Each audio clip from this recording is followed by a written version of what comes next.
The Pokemon League has always been the climax of every Pokemon series ever, but it also goes for the games as well. It's a staple in Pokemon and quite literally is the climax of the entire Pokemon series. And if it turns out it doesn't live up to fans' expectations, then it's just gonna feel like a really underwhelming ending to the series. Which is why it's so important for the Pokemon anime to have a good Pokemon League. Now, it's been over a year since the conclusion of Pokemon Journeys and the climactic finale to Ash's departure, and as the title suggests, the Masters A tournament, in my humble opinion, has to be one of the worst leagues in the Pokemon anime's history. Hello friends, my name is Pokey, and in today's video, I'm going to be giving my reasoning as to why the Masters A tournament was wasted potential. Now, before you guys come at me in the comments, I really need you guys to watch the video to the end so you can gather all my thoughts and use it as reference before typing your mean comments. But enough of my rambling, let's get started with probably the biggest issue I have with the Masters A tournament.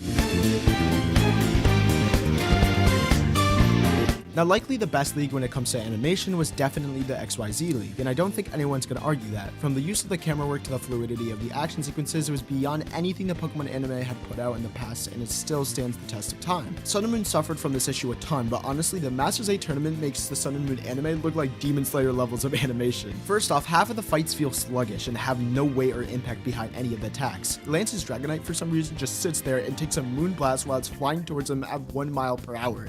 Like, what? And some of the battles feature top level slideshows. Now you might be wondering, oh, that's probably just for the non-Ash fights, right? Surely they wouldn't give Ash fights the same treatment, right? Garchomp versus Lucario had to be one of the most unimpressive sequences of animation I have ever seen. I mean, they didn't even try to make it seem realistic at all. Why is Garchomp just sitting there taking the attacks? Why isn't he just counterattacking? Just watch Greninja versus Sceptile, right? All fast and fluid, you can feel Sceptile's relentless attacks against Greninja, and then you switch to this fight, and it's just, man, you just don't feel hype. It just feels so sluggish. Now, granted, we did get a good animated fight with Leon versus Ash, but does that really make up for, I don't know, every single other fight before that? And don't get me started on Ash versus Steven, man. I was expecting some clean Sun and Moon Picanium Z, and no. All we got was the same dumbed down version of it. Not once did we get to see that beautiful Picanium Z from the Sun and Moon League. But overall, I feel like they just kind of poured all their budget into the final fight, which is so cheap considering it's Ash's final league, and instead of giving the same appreciation to the other fights, you just neglect them and instead go for the one-hit wonder. But all in all, the animation could have been so much better, and I feel like that's something everyone can agree upon. Now keep in mind, I'm not an animator. I understand that it's hard to animate, but at the same time, they showed that they're capable of doing so much more, but instead gives us the burger with only the steak. If that even made sense. You know what I'm trying to say. But anyways, let's move on to my next point, which is probably my biggest complaint yet. Now, the matchups of Journeys were, to say the least, pretty mid. Now, you're telling me that they went and said that adding a Lance into the Masters 8 was a good idea? Did we just forget the amount of times we've seen this absolute fraud lose a 1v1 in Journeys? There are numerous people more suitable to be included in the Masters 8 tournament.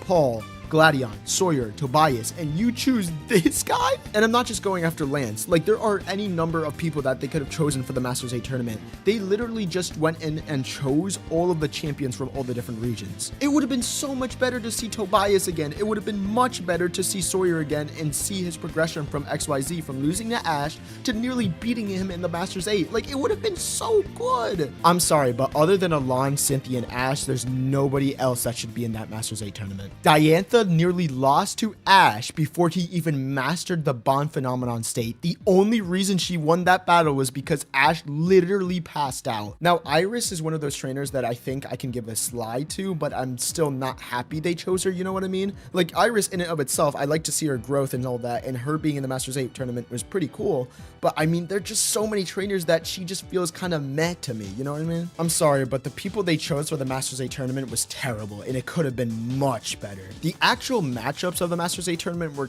kinda hit or miss. Like, Cynthia versus Ash wasn't bad, and I really liked Iris versus Cynthia, but you're telling me that we missed out on an Alon versus Ash rematch? Hello? Don't you guys want the popularity? Could you imagine the amount of hype Alon versus Ash would have had on the entire Pokemon community? Like, bro, it would have been spectacular. Especially after the bond they created after Pokemon XYZ, man, it would have been great, but oh well. Which actually brings us to my final complaint on the Masters 8 tournament. This tournament made absolutely zero sense, and I'll tell you why. First off, you're telling me the guy who fought against a Zygarde, Rayquaza, Primal Groudon and Kyogre loses to some dude whose best feat was getting beat by Eternatus. Cool. And yes, I said Eternatus, deal with it. Now, I don't care what you think.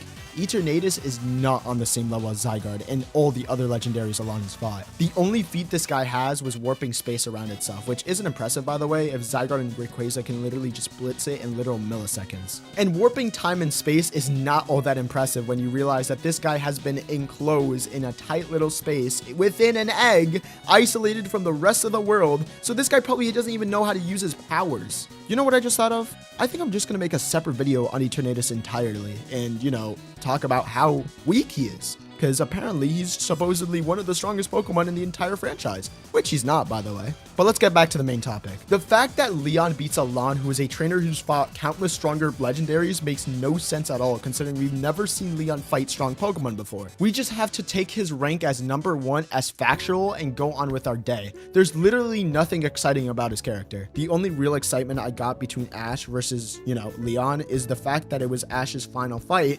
and it was, great animation.